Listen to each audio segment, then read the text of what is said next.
What is up, everybody? This is your boy, Teran Rodriguez, bringing you another edition of Set Point. Thank you all for joining me on this beautiful Monday afternoon, Monday evening, Monday, wherever you're listening from. Either way, you've made your way to episode 363 of Set Point. And without any further delay, let's begin. But first and foremost, Set Point would not be where it's at without IE Sports Radio providing the platform to go live on YouTube and on X. Please do follow IE Sports Radio on X and on Instagram at IE Sports Radio. And also, if you haven't subscribed to IE Sports Radio on YouTube, definitely do so. With the volleyball season coming up on the NCAA women's volleyball side, I will be bringing you all clips from all the matches that I got. And who knows? And also, I promise you all, I will have something in the works in terms of USA volleyball for this week, but we shall see. But if you haven't subscribed to IE Sports Radio on YouTube, definitely do so. We recently surpassed 500 subscribers, and we are trying to get to 1,000. That's kind of the next goal. So let's get to that goal. And with your help, we could definitely make it happen. So if you haven't subscribed to already, do so. If you have subscribed to IE Sports Radio, tell a friend, tell a volleyball fan, tell your family to subscribe to IE Sports Radio, because it definitely helps us in the long run. It helps boost the algorithm of this show, as well as our other shows and the content that I'm about to produce. Anyway, for the last 12 years, IE Sports Radio is bringing you amazing content ranging from interviewing legendary athletes, coaches, and other authorized media personnel to building tailor-made shows dedicated to all major sports around the country. Thank you to everyone for all of your support and for making IE Sports Radio your direct feed for all that sports. Before we get on into the volleyball content, let's get on into what IE Sports Radio is all about. So I will see you all a little bit later.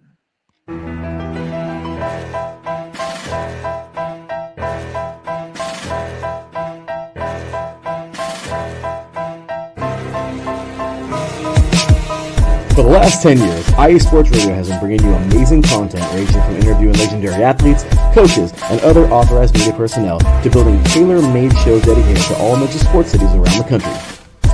Make sure to follow us at IE Sports Radio on X, Instagram, Facebook, TikTok, and YouTube to keep up with the latest in sports and with all of our shows. Also, make sure to check out our daily updated website at iesportsradio.com.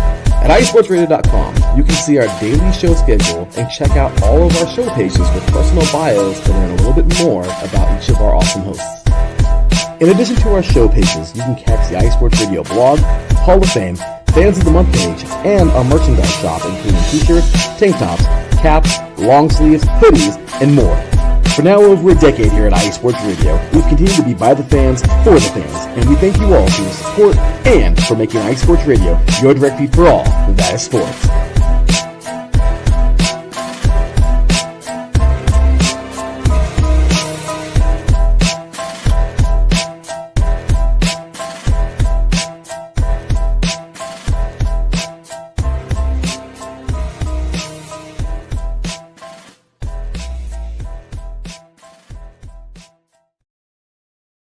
That's right, everybody. Like I said, if you haven't subscribed to IE Sports Radio, definitely do so. Also, check out iesportsradio.com. That is the official website of IE Sports Radio, your direct feed for all that sports, where you can check out all of our shows, our blog, and hopefully so much more once we get that fired up and once we continue to rise up through the rankings.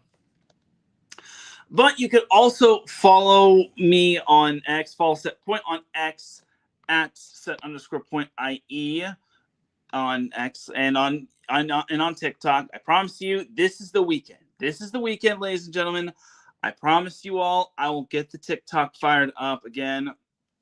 It will definitely happen. I promise you, I will post on TikTok again. It's tough just because it has this little duplication glitch thing, but it is what it is. But yeah, you can follow Setpoint on X and on TikTok. You can also follow me personally on X as well, at Teran Rodriguez 1. You can also follow Setpoint on Instagram, at set_point.iesr. You can also follow Setpoint on Facebook as well. Fun fact, the Setpoint Facebook is pretty much tethered to the Setpoint Instagram. So there you go. But with all that being said, let's get on into the volleyball action. So programming note for next week. Next week is the season 7 finale of Set Point. Yeah, hard to believe that we're already in season 7. We're already going to be in season 8 of Set Point. So I can't believe it, and neither can you. Anyway, so let's talk some NCAA women's volleyball, just because I pretty much invited everyone to pretty much try to, interact in the chat room and, talk some NCAA women's volleyball. So today, the NCAA women's, or the AVCA / Terraflex women's volleyball poll was just released in Division One.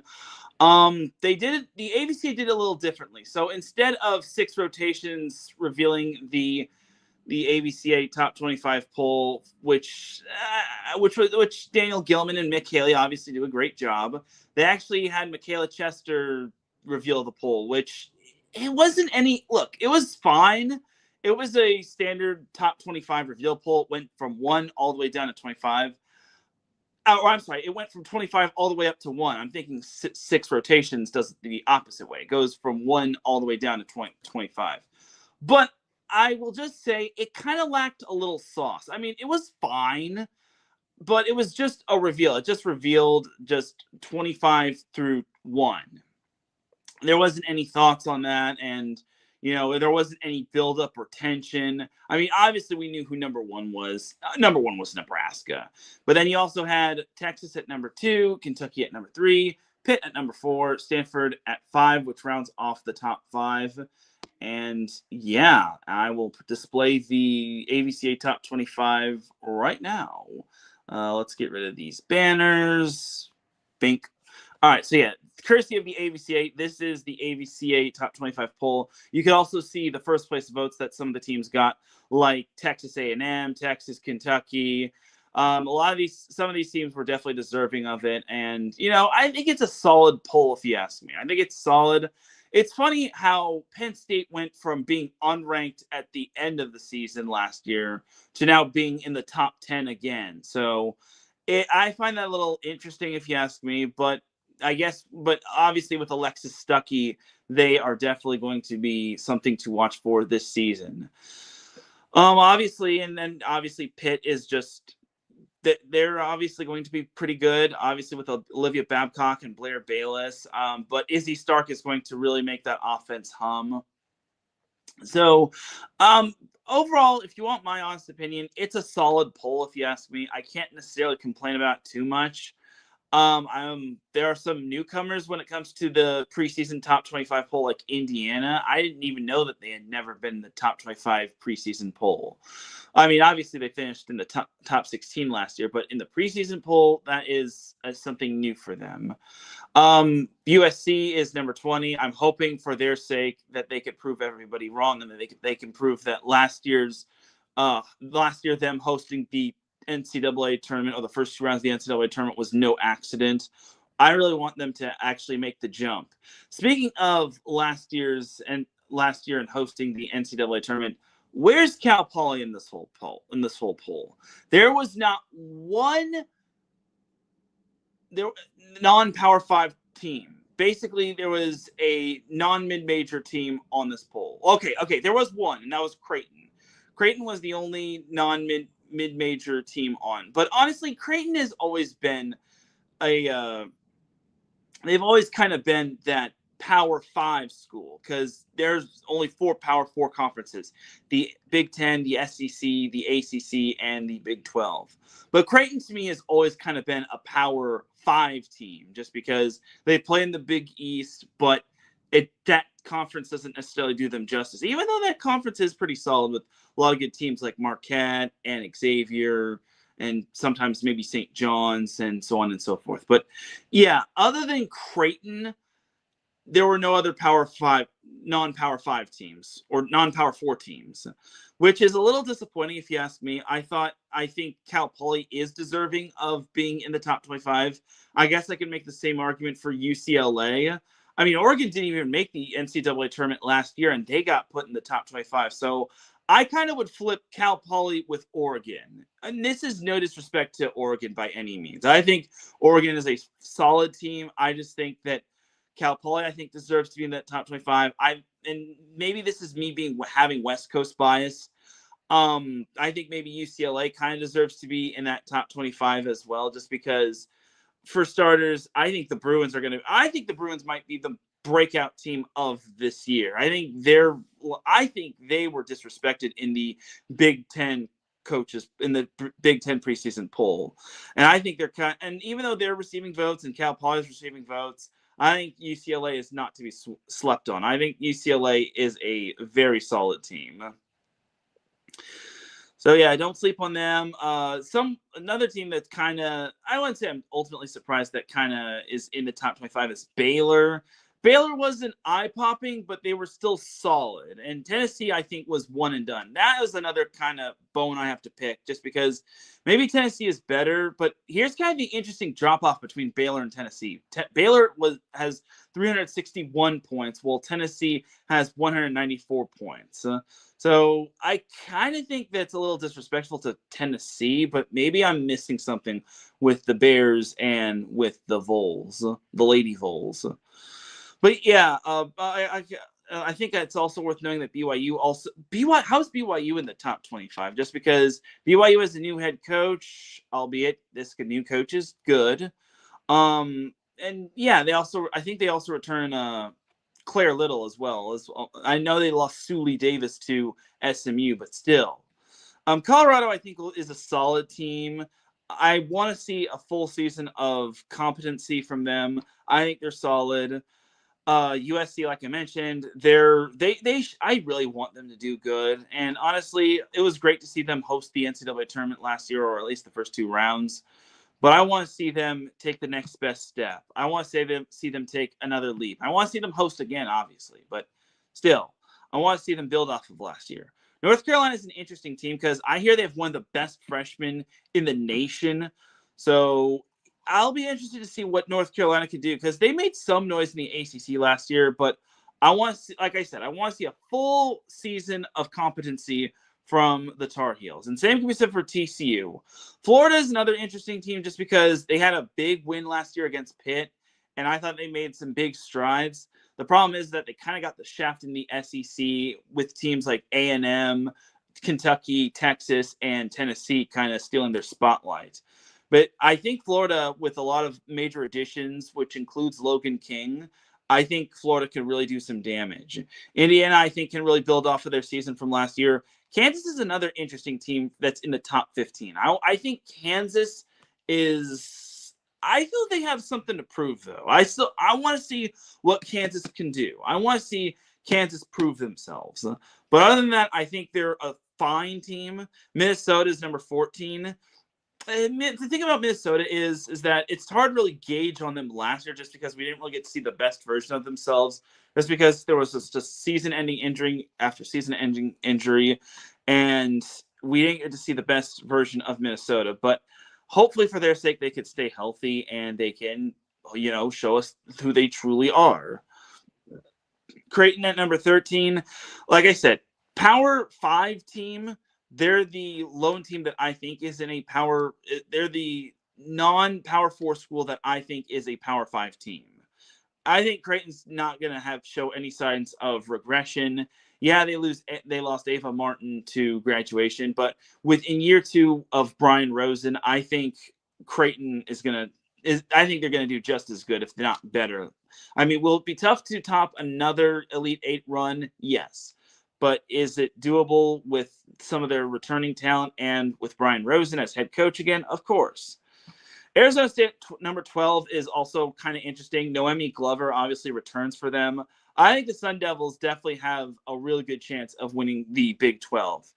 It won't be easy, though, just because there's going to be a lot of good teams. I mean, Kansas is one of them. But I'm really high on this Arizona State team. I think this Arizona State team is going to really have to prove themselves to start. They play Creighton and USC to start the season, and that's going to be a pair of toughies.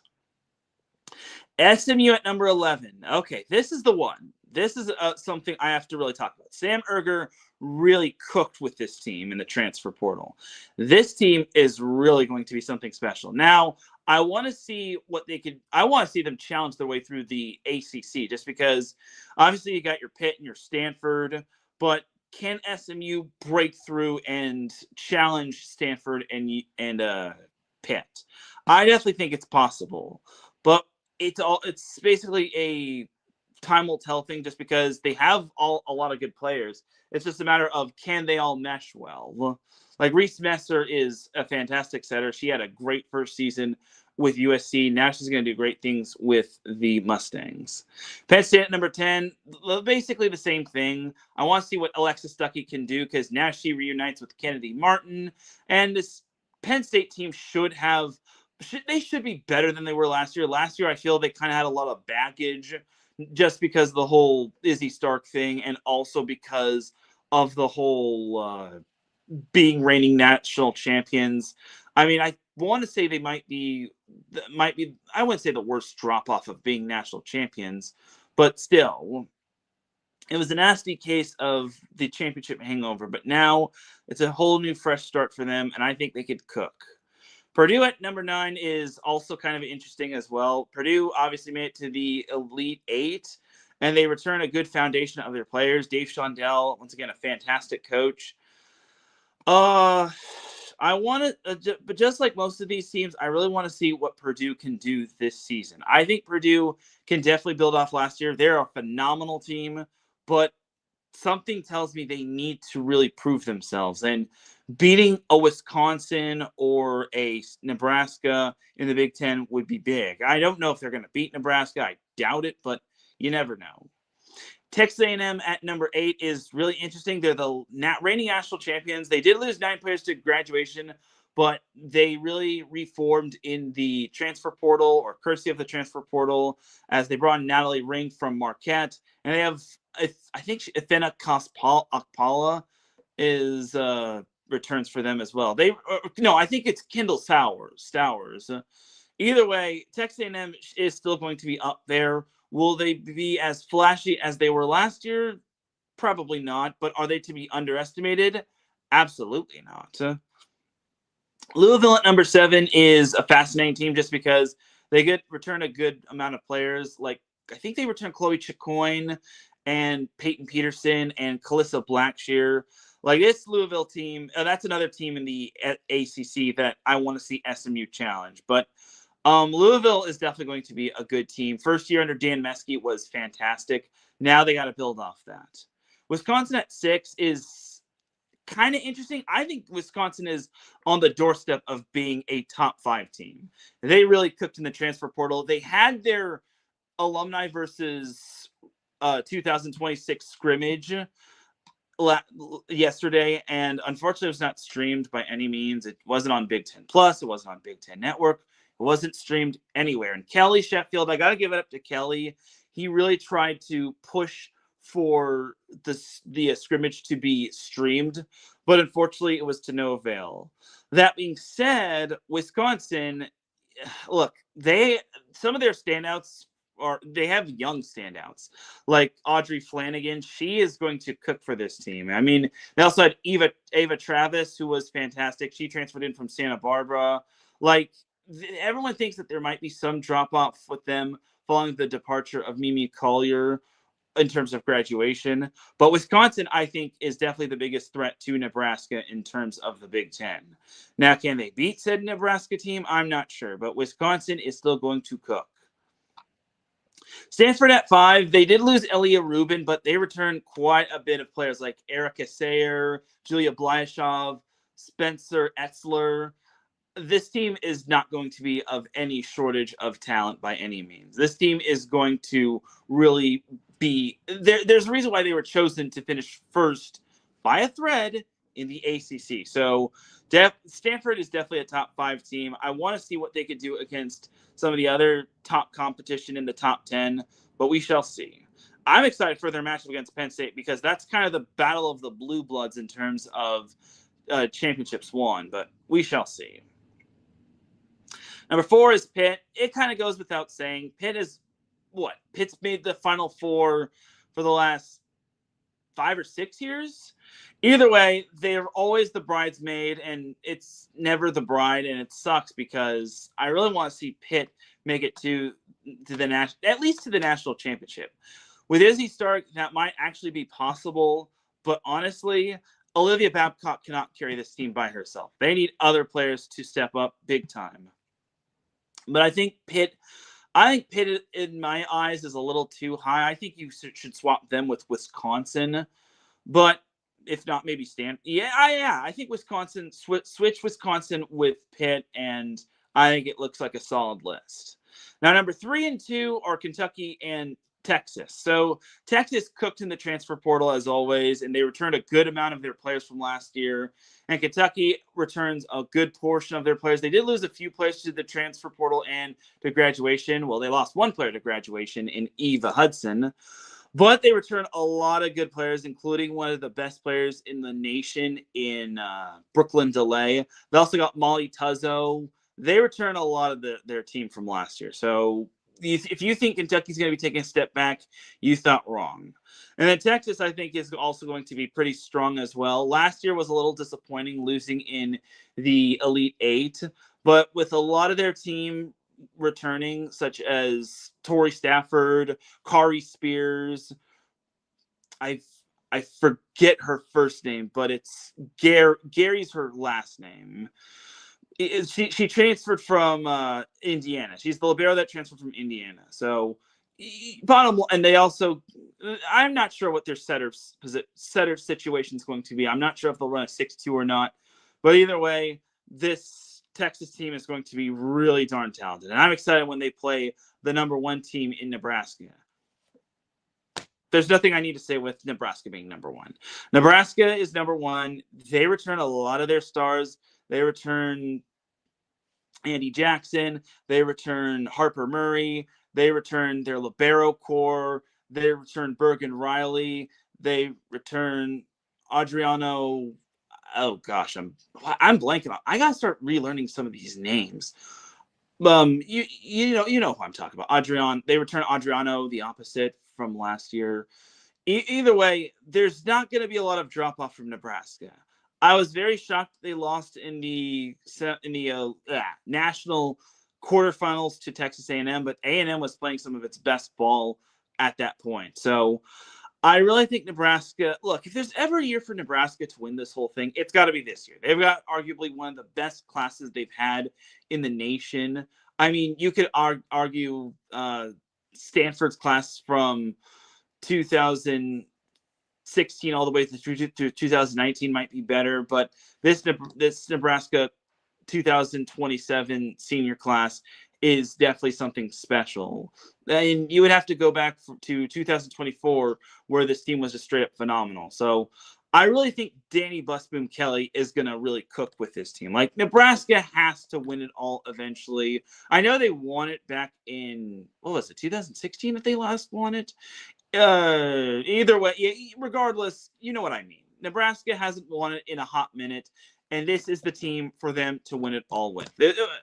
I would be generally shocked if they just found a way to just falter when it truly mattered. I think the problem with Nebraska's team last year was that last year, their team, they went undefeated, which is great and all, but now the pressure builds up because you coasted through most of your first round matchups.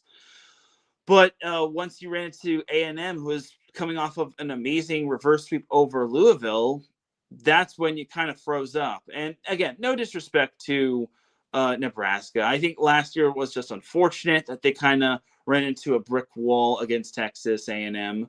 But honestly, I think this Nebraska team is definitely going to cook this year. They're definitely going to prove why they're number 1. I would just be shocked if they just could not win it all. Like, they're at least getting to the elite, or not the Elite Eight, the Final Four, if not the national championship match. Like, this class is just too stacked, and this team is just too talented to not win this whole thing. So, please, Nebraska, just do it for your fans. If you're not going to do it for me, do it for your fans. All right, but that's pretty much kind of my breakdown of all the teams that are in the top 25 and some of the teams that are on the outside looking in. Miami of Florida, I'm not ultimately sold on. Iowa State, I need to see more from them. Georgia Tech, hard to believe Georgia Tech is now outside of the top 25. But, not having the likes of Bianca Bertolini and Mariana Brambilla and Julia Bergman having graduated a long time ago just does not help. Again, I'm still more sold on UCLA and Cal Poly. Maybe Utah, maybe San Diego. I mean, it's tough to really justify San Diego just because they don't play in a Power 4 conference. But Utah can be a little bit justifiable. And then you've got other teams that are hovering around the receiving votes category, such as Western Kentucky, Marquette, Northern Iowa, Dayton, Rice, Kansas State, Michigan State, Arizona, Illinois, Florida State, and Villanova. So that's pretty much everyone from the top 25 or the preseason poll in terms of like receiving votes and all that sort of thing. But yeah, what do you think about the AVCA preseason top 25 poll? And what do you think of the preseason poll release show? I mean, honestly, I would have liked to have seen 6 rotations do it. And that's no disrespect to Michaela Chester because she's done an outstanding job with covering NCAA women's volleyball. But honestly, I think 6 rotations did a great job in the past as well. So I can confirm that 6 rotations, and I don't want to sound like their hype man or give them a plug all that much, but 6 rotations is back for another season with them, or another season in terms of NCAA women's volleyball. I mean, I think they're going to have a new trajectory or new little like guidelines and formats and all that sort of thing. Because Pat Henderson did actually email me. Yeah, I kind of made a little bit of I wouldn't say I embarrassed myself, but I kind of wondered about why 6 rotations wasn't doing the reveal show. And I was wondering, wait, where's 6 rotations? Answer me, AVCA. And Pat Henderson did get back to me, and he was nice about it. I mean, I kind of felt like a goober for basically wondering why 6 rotations wasn't taking the reins when it came to the AVCA preseason release poll. But it's fine, and they're back for another season, and I'm excited for it. And Daniel Gilman, is a former guest on Set Point. He's great. He's great people. He's awesome. He's great people. He's a great commentator, darn good commentator. So, I actually do want to talk to. I do want to read Pat's email that he sent to me, and he wasn't mad or anything. I just want to like read it to him. I don't think he'll mind. If he does, then I apologize, Pat. But yeah, he says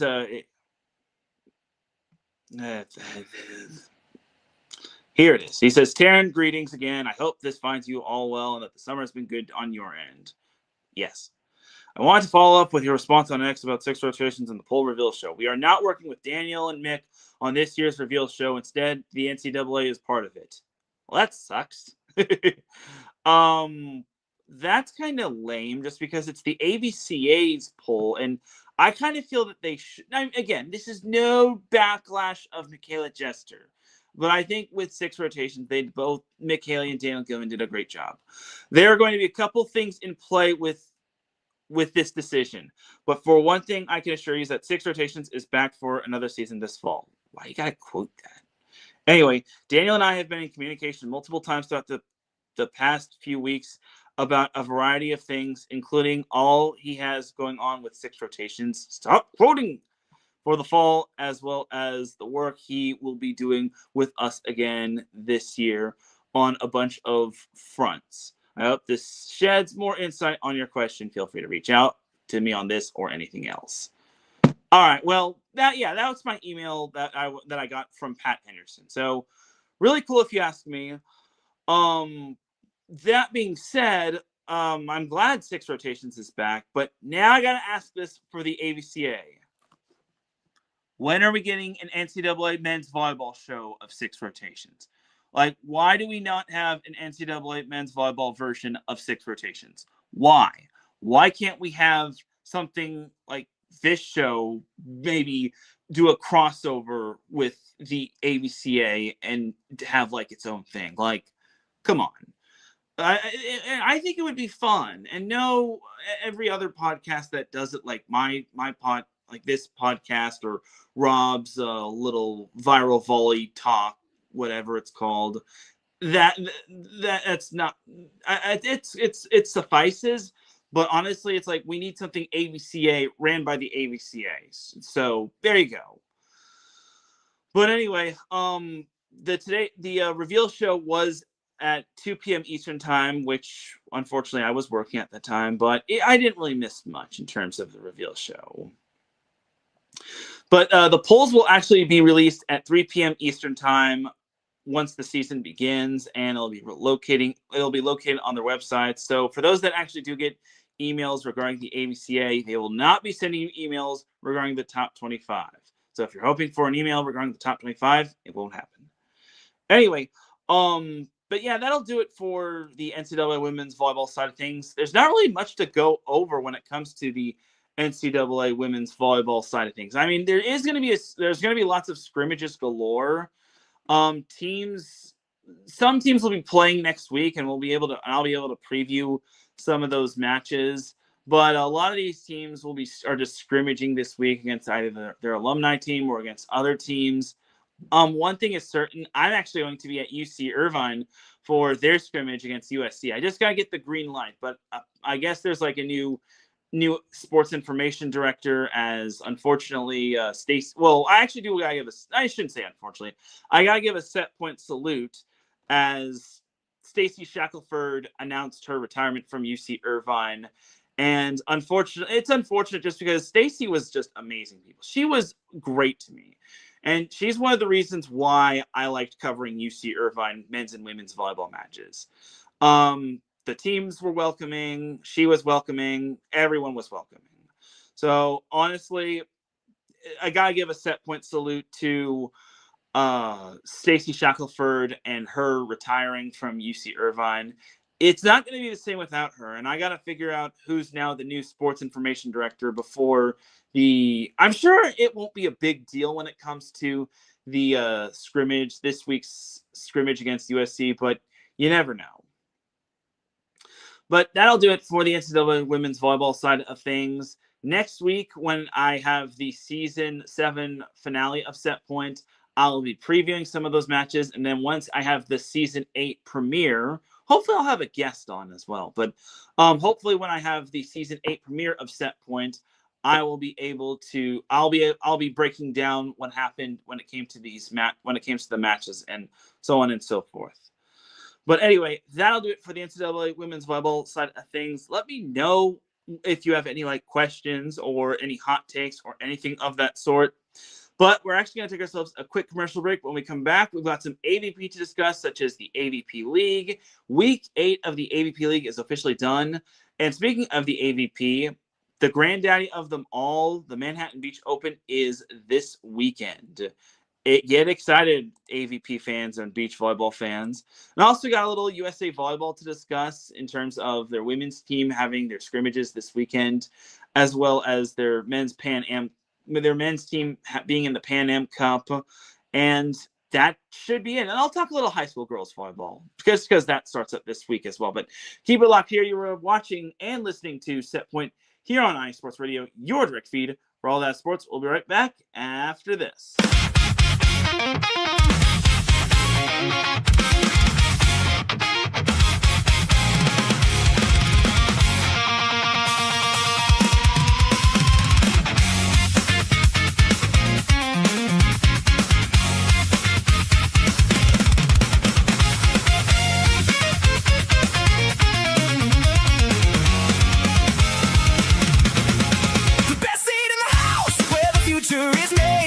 From the stadium lights to the stadium shade, the clubhouse crews, the on-field MCs, delicious park food and the summer breeze. Every voice in the game.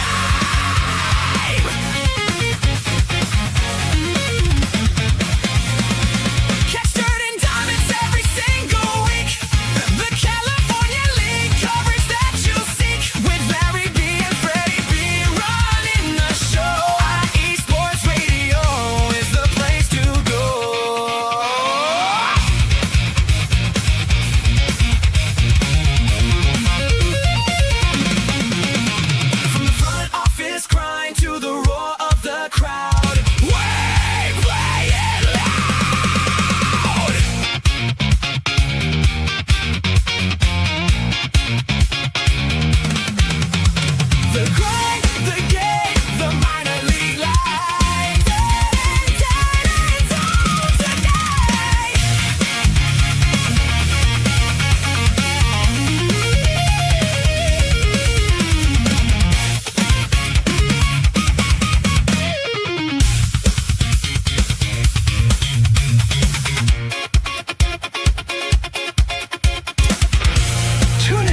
Dirt and Diamonds every minor league season.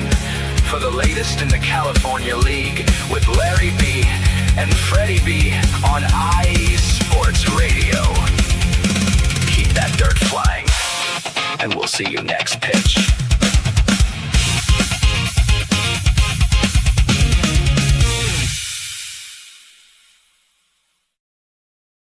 Welcome back to the second half of Set Point here on IE Sports Radio, your direct feed for all that sports. Definitely check out Dirt and Diamonds. I don't think it went live today, as when I was preparing for my show, it did not go live, but they did do I guess they did a pre-recorded show with, obviously with someone affiliated with one of the minor league teams. I didn't get a chance to see the interview, but from what I saw in terms of the preview and from some of the shorts on YouTube and on Instagram, it sounded like a great interview. Also, check out some of our other shows, like Bullpen Bulletin is live right now. That covers baseball. Fast Break with Davidson Crooks and Dentarius Locke. That covers basketball.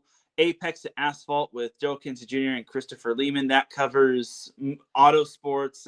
The Neutral Zone with Adam Cronk and Freddie B. That covers hockey. And then Shin Pads and Shenanigans with Jess and Big Mike. That covers soccer. And then 3 and Out with Larry B., myself, and Big Mike. That is on Saturday. If you haven't caught that, definitely catch that. We have a new format, and it's pretty darn good if you ask me. But yeah. All right, enough plugs. Let's get on into the second half of volleyball, which I'm sure you all want to see. Which I hope for you NCAA women's volleyball fans or volleyball fans in general. It's not, you didn't just come here for the NCAA women's volleyball side of things. Hopefully you came in for all of the volleyball. But anyway, let's jump on into the AVP League Week 8 recap. So Week 8 of the AVP League took us to Commercia Center, which was actually just recently held, the MLV Championship.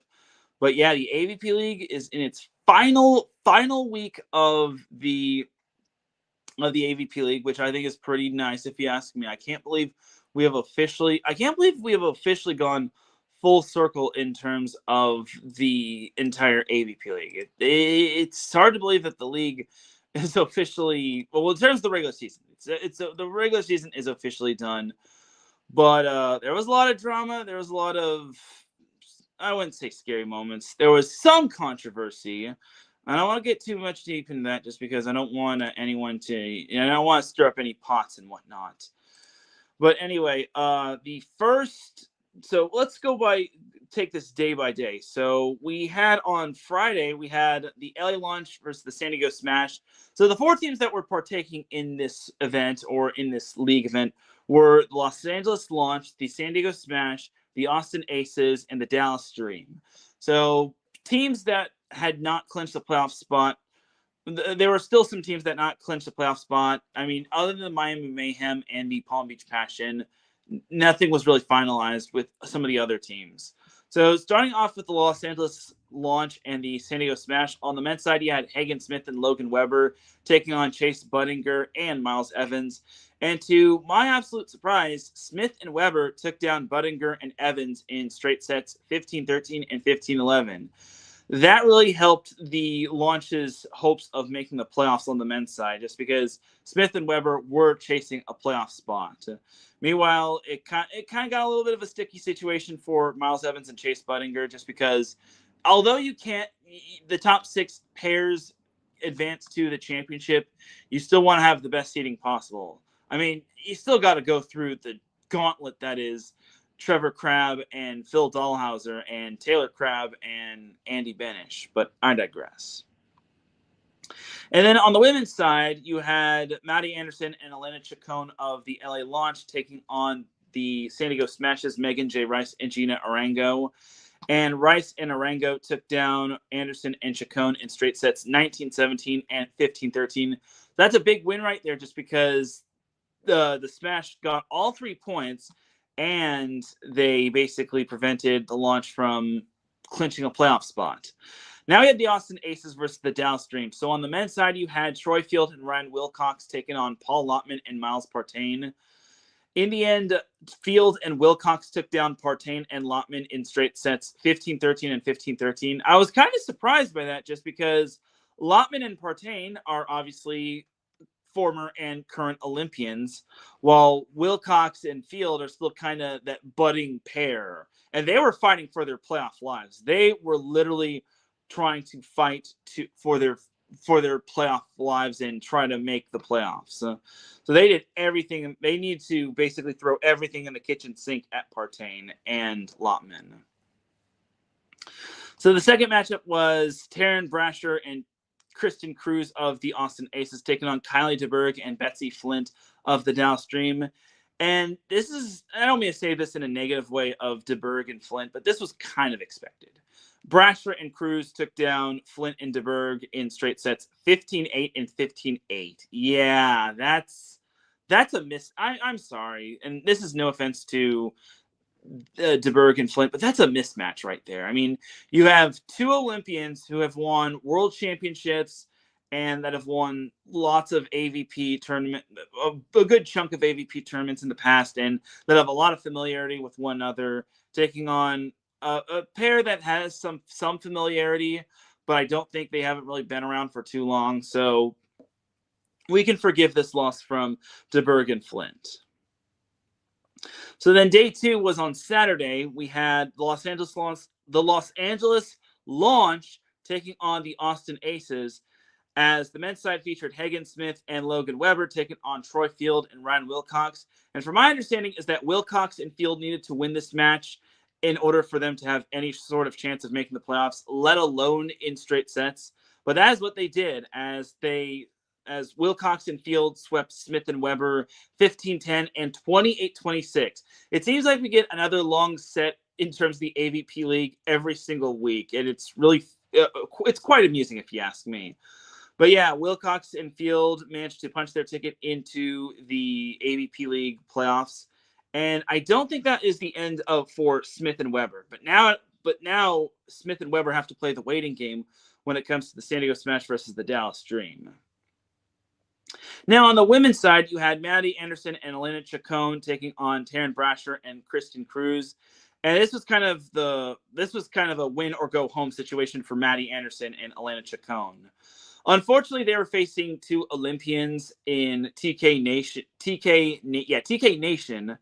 And to the credit of Chacon and Anderson, they're young, but they're super talented.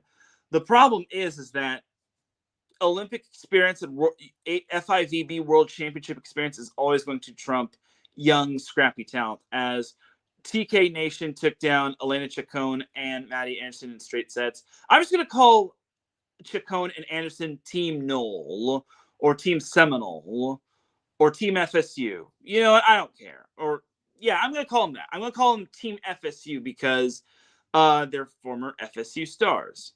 But I digress.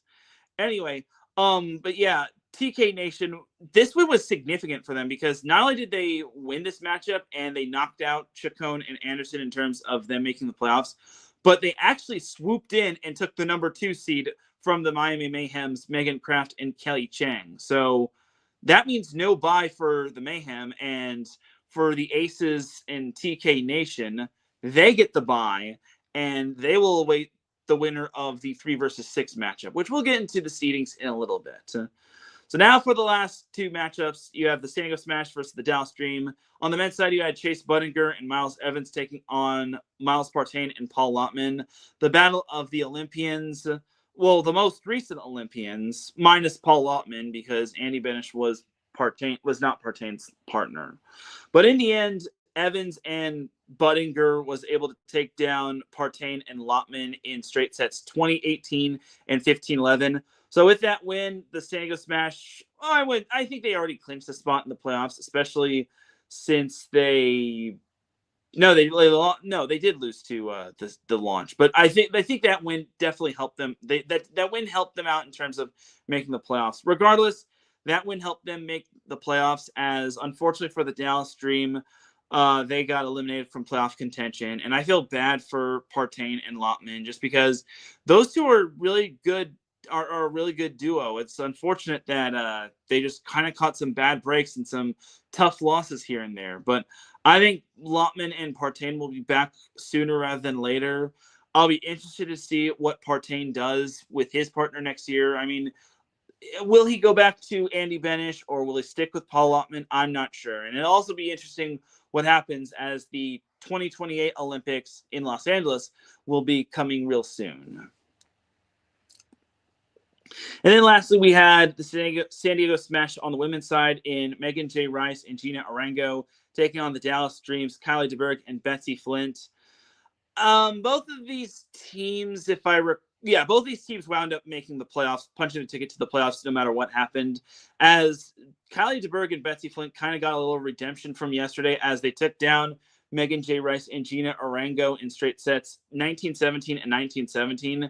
So this win shows that Kylie DeBerg and Betsy Flint know how to win and get down and dirty in terms of winning in overtime. But this was a very good bounce back win for Flint and DeBerg. It shows that they can definitely hang with some of the best. And I think the loss to TKN or TK Nation just did not do them any justice, just because it's not fair for them to face Olympians. I mean, yeah, you have to go through them, but unfortunately, them's the breaks, sadly.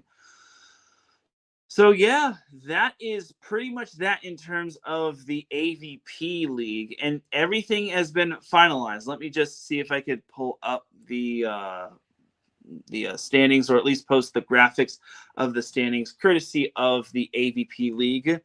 And we do. Success. So here is the men's graphic. So let me just take away this overlay. So yeah, the final league standings.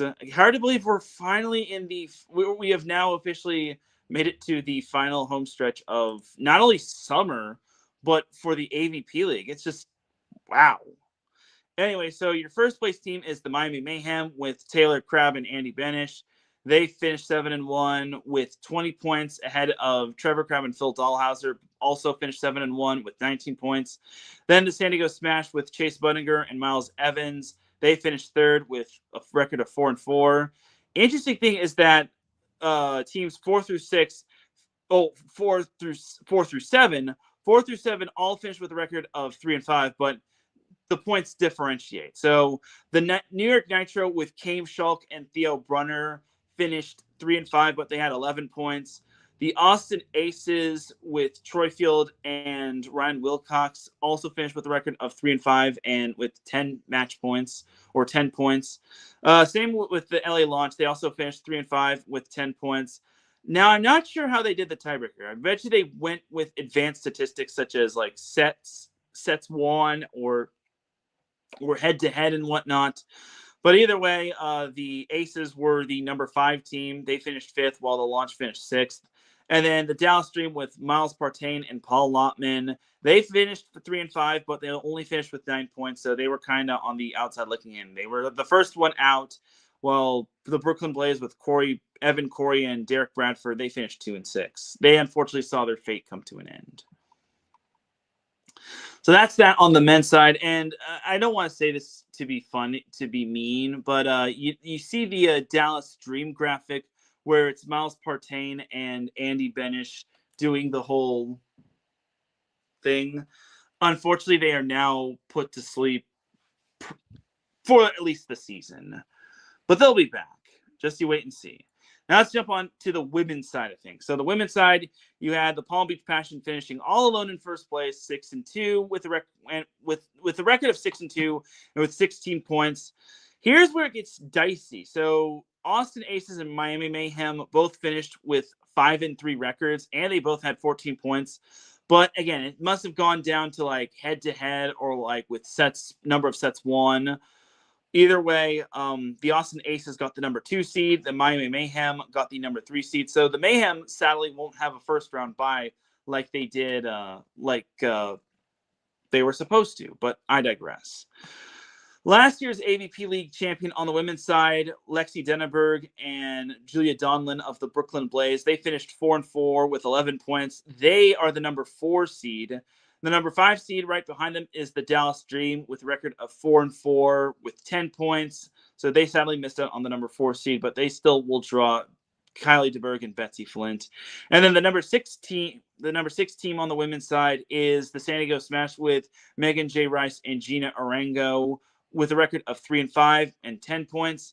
Interesting thing is that the San Diego Smash, they managed to finish with a record of the LA Launch also finished with a record of 3-5 and 10 points.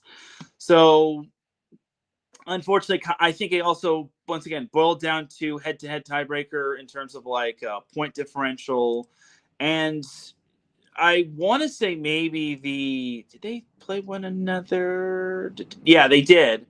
That's kind of also where the Megan J. Rice and Gina Arango beating Elena Chacon and Maddie Anderson might have actually mattered, just because they got those 3 points, and also head-to-head also might have mattered as well. So, yeah, Gina Arango and Megan J. Rice got in but they got in on the hair on their chinny chin chin over Maddie Anderson and Elena Chacon. And then the New York Nitro with Molly Shaw and Teran Rodriguez, they finished 2-6 with only 11 points. So sadly, their fate was kind of, the New York Nitro just had a rough season overall, because the Nitro finished because the Nitro on the men's side still is alive. I'm thinking of the Brooklyn Blaze, but I digress.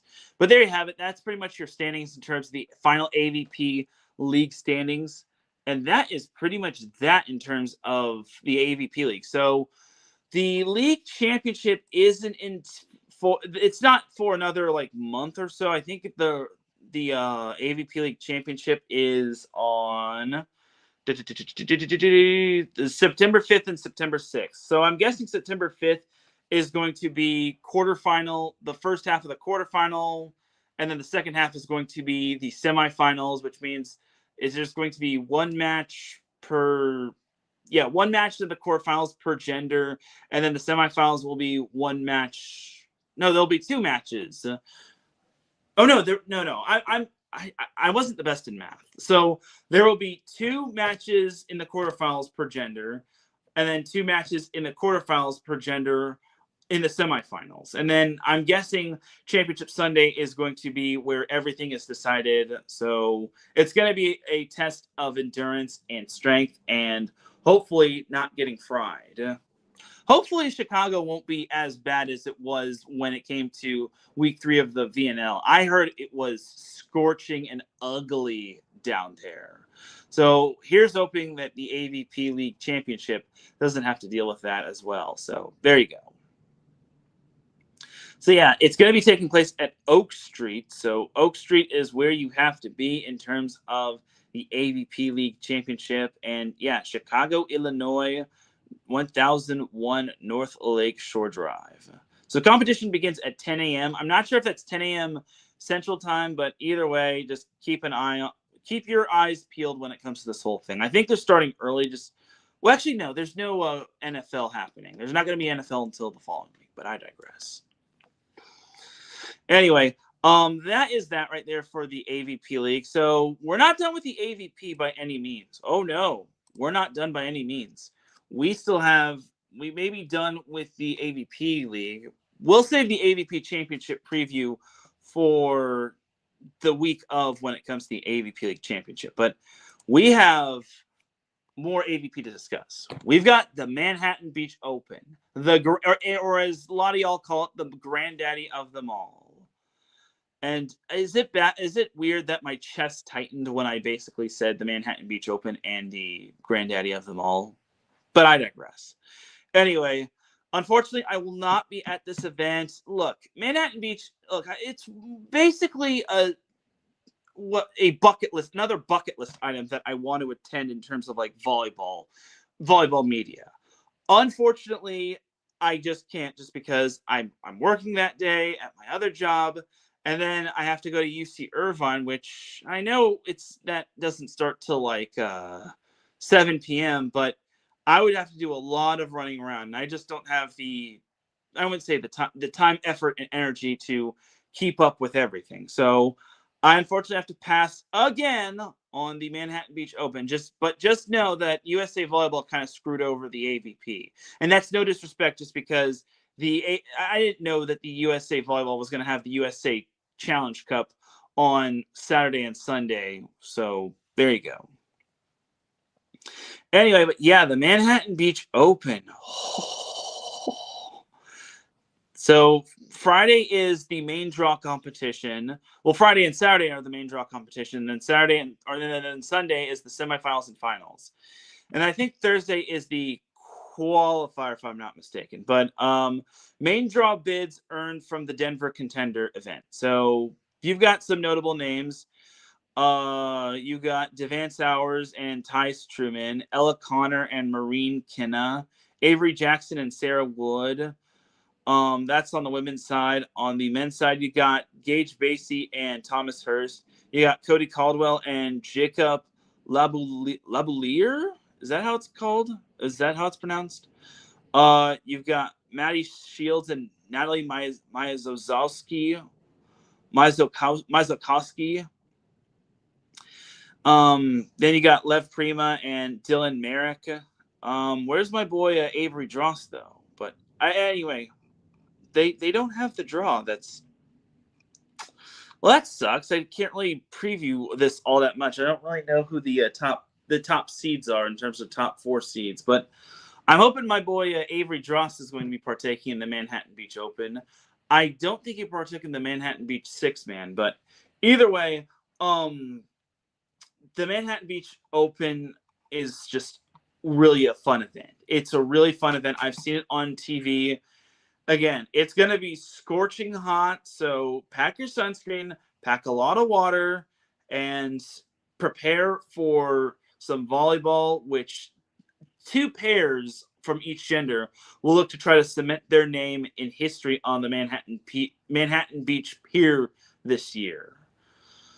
So yeah, general admission is still free, but then seating is first come, first serve. And if you have the money, use the money in terms of like getting better seating and whatnot. So either way, that's pretty much that. Unfortunately, I can't really, like I said, I don't really have too much of it. The main draw hasn't been revealed, or any of the draws haven't been revealed altogether.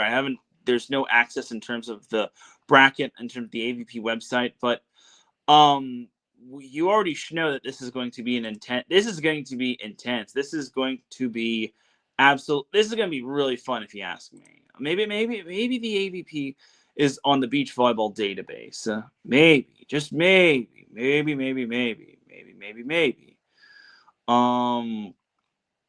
No, it's not. Dang it. All right. So unfortunately, no dice in terms of the beach volleyball database, but it is what it is, and it happens. Anyway, so that is that right there for the AVP Manhattan Beach Open. If you're in the area, definitely go down to it. So there you go. But that's not going to be where I will be on Sunday. This Sunday, I'm going to be at, can we get a drum roll, please? The USA Women's Volleyball Challenge Cup, where they'll be playing Canada on Sunday. So they'll be playing on Saturday and Sunday. They'll be playing on Saturday at Jenny Craig Pavilion on the campus of University of San Diego against Canada. And on Sunday, which tickets are sold out, so I'm sorry to say if you don't have a ticket, I feel bad for you. But for Sunday, that's going to be at the Brent Event Center on the campus of UC Irvine. That's the one I'm going to. That is where I'm going to. No ifs, ands, or buts about it.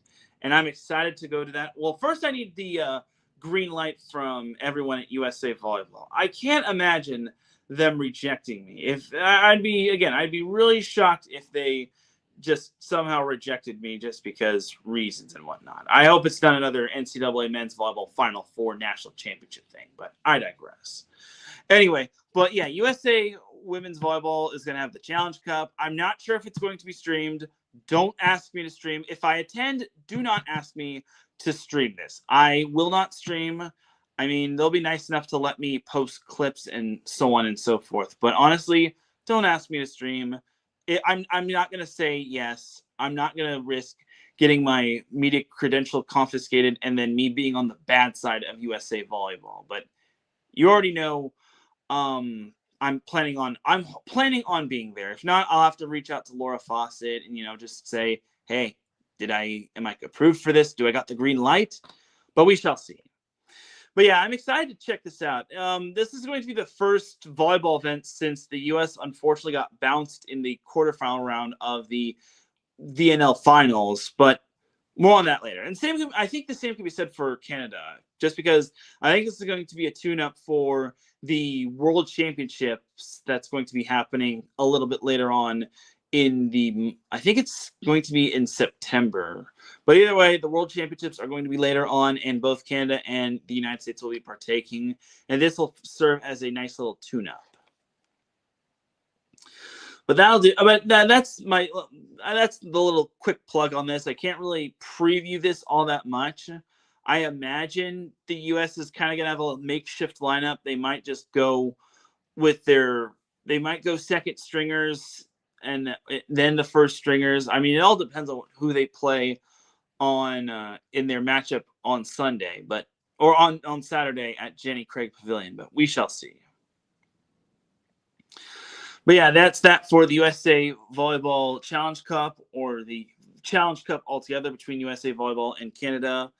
All right, so before we head on out, we do got to talk a little high school girls volleyball. So let's talk a little high school girls volleyball. So this past weekend, technically, the season began. I know the Lakewood tournament in Long Beach kicked off. I mean, there are some good teams partaking in it. I think Harvard Westlake is one of them. But speaking of Harvard Westlake, that's going to be a matchup that headlines the week. Mater Dei at Harvard Westlake headlines the week, as that's a big-time matchup because it's a rematch of last year's CIF Southern Section Division I quarterfinal matchup. Mater Dei will be playing San Clemente on Thursday. So for those that want to see Mater Dei and unfortunately can't see them on Tuesday, you get another chance on Thursday. But yeah, Mater Dei at Harvard Westlake, I think it's going to be a cinematic match right there. I mean, yeah, Harvard Westlake did graduate a few players, and so did Mater Dei, but I think Mater Dei isn't going to be skipping a beat. They have a lot of depth on their team. Their depth is just crazy. And then Harvard Westlake, with under year 2 of Morgan Weejay, she's good. She's going to do wonders for that team. It'll be interesting to see what Harvard Westlake can do after winning state last year, the CI State Division I championship. So it's the battle of the state champions, as Mater Dei wound up winning it in the Open Division, while Harvard Westlake wound up winning it in the Division I. So that's going to be a fun matchup. But another fun little tournament happening is the Ann Kang tournament in Hawaii. So that's going to have teams like Sierra Canyon, J. Sarah, I think San Juan Hills or Santa Margarita. There's I think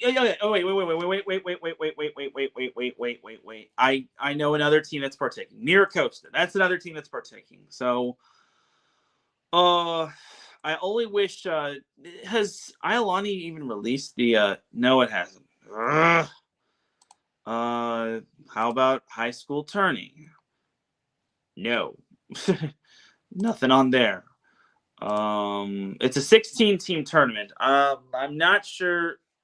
I'm sure that it says number of games 6. So I'm guessing you're still guaranteed 6 contests, and then I'm guessing it'll be still be like pool play format. It varies every single year. Like one year they had it in they only had a few teams partaking, and they just did bracket play. So I think this year it's going to be the same. I think this year will be the same thing. I think it's just going to be 2 different pools, and then the top 4 teams will play, or the 4 teams, all 8 teams will play 7 matches, and then the top 4 teams in each pool advance to the knockout round in terms of the gold bracket, and then the silver bracket is basically the bracket where you basically will fight for 9th place. But yeah, I can't really give you I feel bad for not giving you a preview on this, just because it's kind of my forte. But Miracosta is an interesting team this year. Miracosta, this tournament should be, I hate to say this, interesting to say the least, as Sierra Canyon, I'm not sure if they're going to be at full strength, just because for starters, if you remember from Queens of the Court, they didn't have Kendall Omarui, they didn't have Hannah McGinnis, and they didn't have Lucky Fasavalu.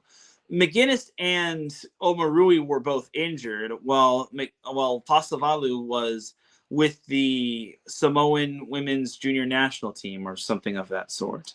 But either way, Sierra Canyon will probably be an interesting team when it comes to this whole Ann King tournament. I think they're going to have a little bit of a makeshift lineup. These matches do actually count toward your record, unlike Queens of the Court. So looking at Sierra Canyon's schedule on Max Preps, they are taking on the likes of Kahuku, which is another good team from Hawaii. And they've got Palos Verdes, Long Beach Poly, and J. Sarah. I'm not sure if that's all the teams they'll be playing in pool play, but those are the teams that's happening that they're going to be playing in Queens of the Court for the time being. Well, they're probably playing more. Like, looking at their schedule, I actually do want to break down their schedule. So once Sierra Canyon gets the full strength, this team is going to be scary. But West Ranch. Well, wait. What am I talking about? West Ranch was good last year. Last year, West Ranch made it to the Division II finals where they fell to Santa Margarita in 5. So West Ranch is going to be an interesting opponent. It's at West Ranch. Windward, I think they're kind of good, but nowhere near on the level of Sierra Canyon. Quartz Hill, I heard, from what I heard Sierra Canyon reached out to a bunch of teams and some of them declined. I mean, there were teams that I really wanted to see them play, but unfortunately they also declined those teams, but I digress. September 3rd, this one's going to be a fun matchup. Torrey Pines will be playing at Sierra Canyon, which I think is going to be a very fun matchup. Battle of the two best SoCal teams. Then on September 5th, you've got Corona Centennial, which is going to be a really good matchup just because, Centennial will definitely be good. They have Asia Udo Emma. That's her name. Asia Udo Emma. And then one player to also keep an eye on, two players to keep an eye on for are Lexi Lee and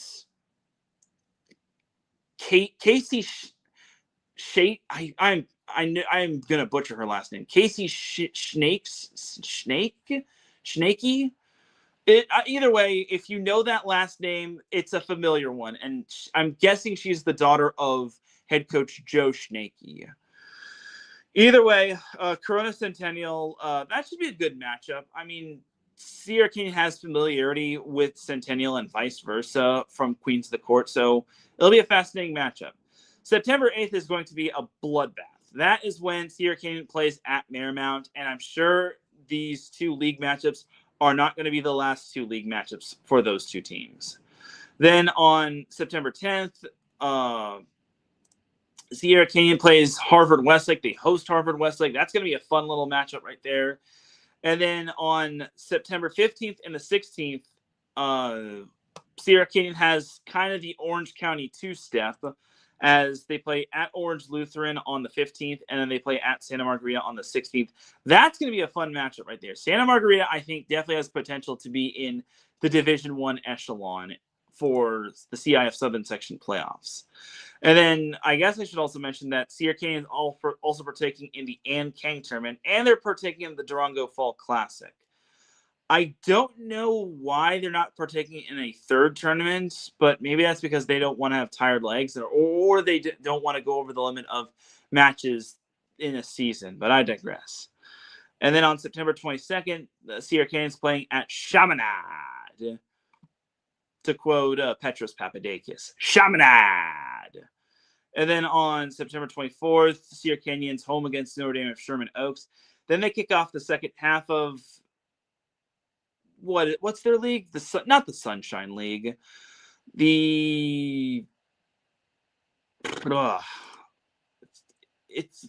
on the tip of my tongue. It's not the Sunshine League. It's the Mission League. Duh. Mission League.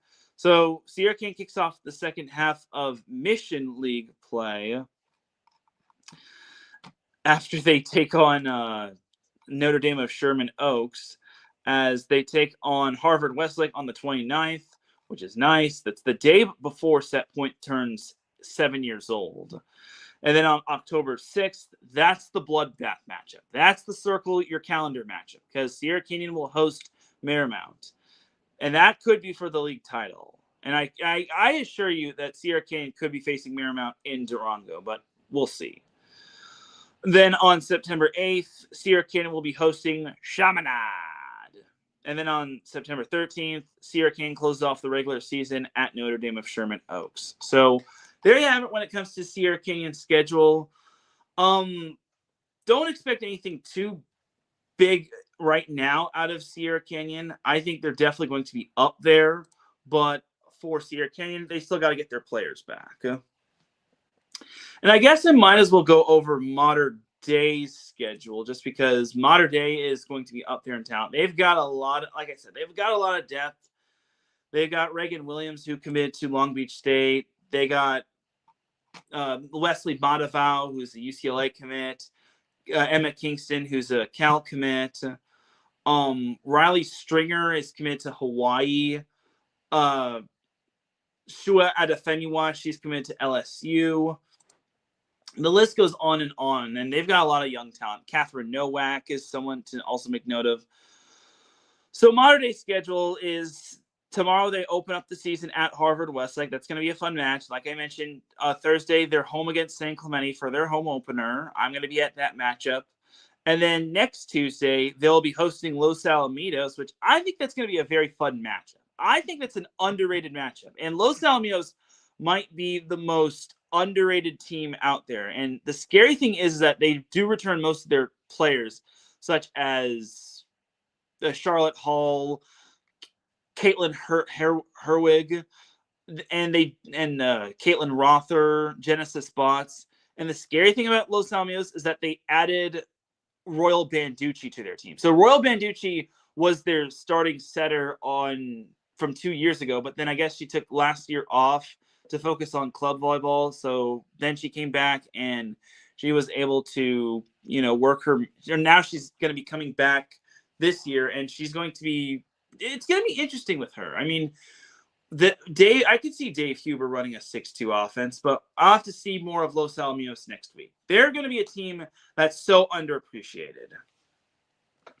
And then on August 25th, Mater Dei is home against Corona Centennial. Sounds like something you'd expect in football. I digress.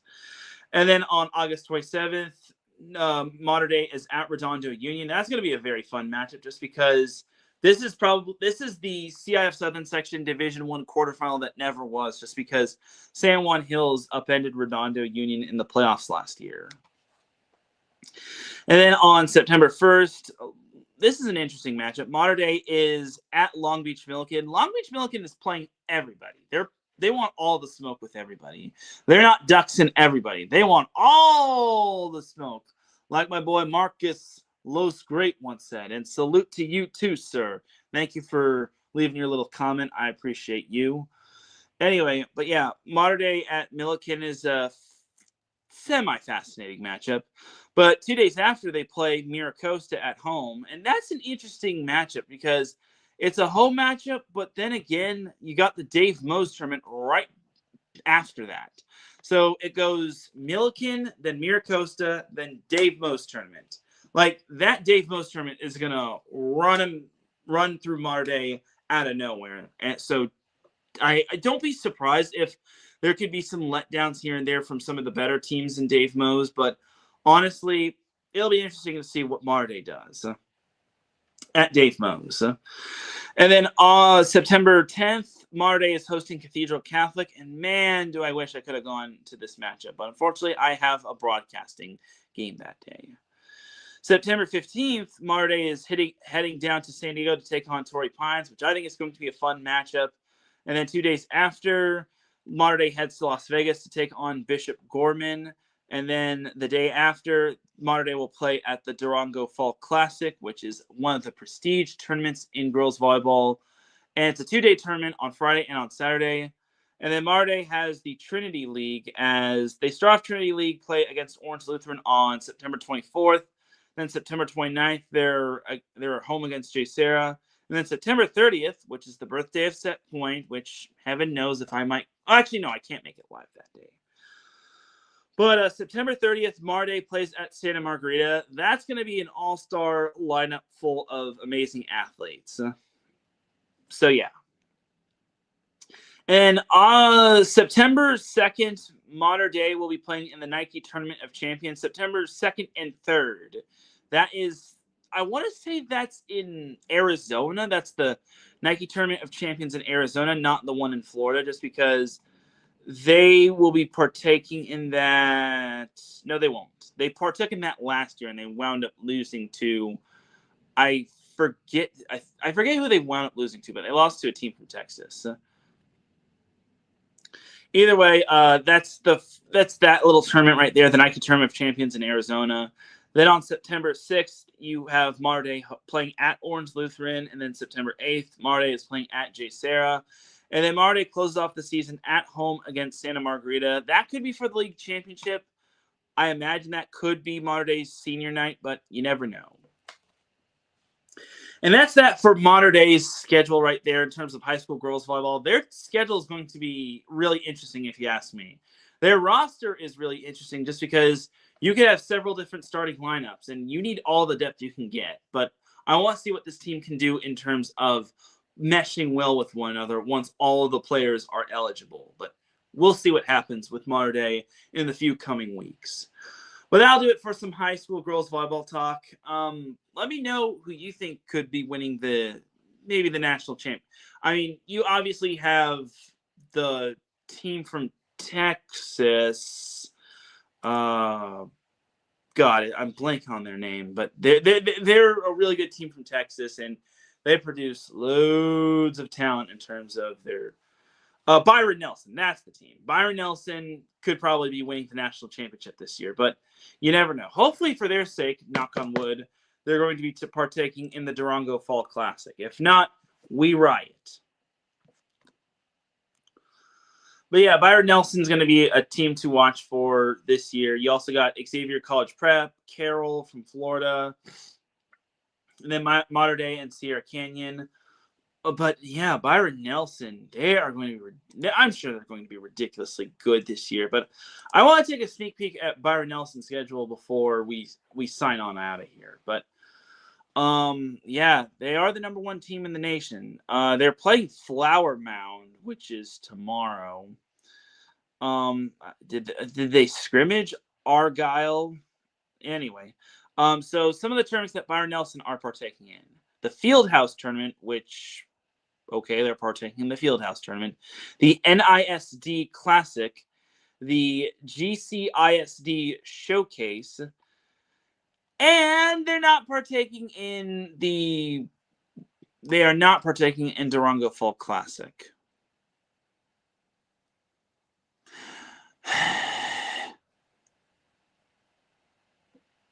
I'm disappointed. I'm sorry, but I'm a little disappointed if you ask me. I'm hoping they're going to be playing some national talent outside of California. But man, this is disappointing. Just because I imagine this Byron Nelson team is going to have a lot of talent this year.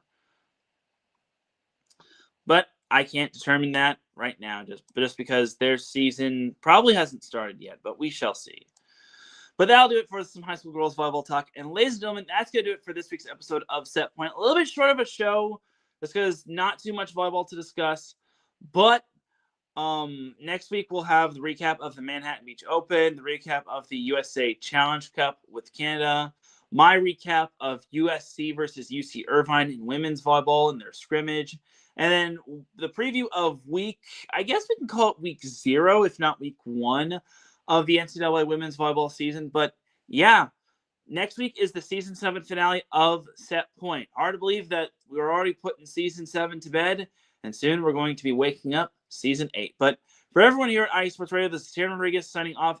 Have a great rest of the week. Enjoy all the volleyball action. Keep an eye on my content from Prep Dig and from my Instagram. Hopefully I'll be able to upload my interviews sooner rather than later. But I will see you all. I'll see you all this weekend. So probably Sunday when I do my interviews and my content of the USA Challenge Cup against Canada. But have a great week, and I will see you all this Sunday at UC Irvine. Knock on wood. Take care, everybody. Peace.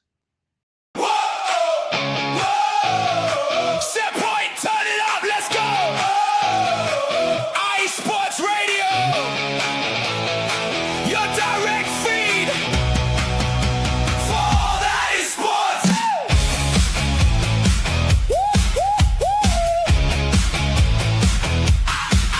From the high school gyms to the college lights, from the beach in the sun to the world stage bright, every serve, every spike, every rally on fire.